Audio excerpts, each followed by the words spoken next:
Hi everybody, David here. I wanted to update you on my new project I'm working on. I decided I wanted to build my own electric motor. I think I can get more power for a price that is within my budget. So I got some of the parts. I wanted to show you guys what's going on here. First thing I got was some magnet wire. So this is very, very thin wire that is insulated. So you can see just how thin that is. And I'm going to wind this a crap ton all around. I make a coil of that, and then 3 coils of it, and then wrap it around my what's called my stator core, which is this piece here, secured with blue painter's tape currently. It's made out of 2 halves of this, and the cable will... Sorry, I'm having a hard time with the focusing.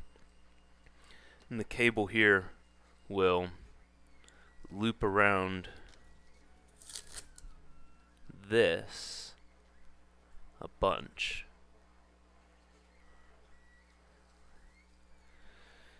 So what I'm printing right now, let me show you.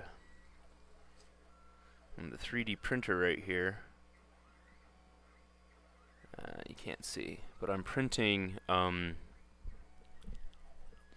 spools.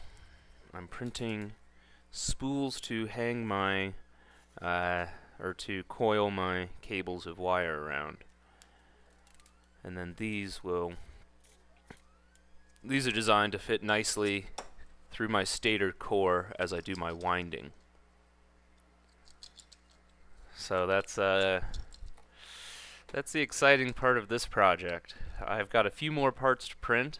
My brother is going to be making some parts out of metal for me, and I've got a bunch of magnets coming in the mail, so hopefully we'll have a working engine here, a working motor in I don't know, hopefully before too long.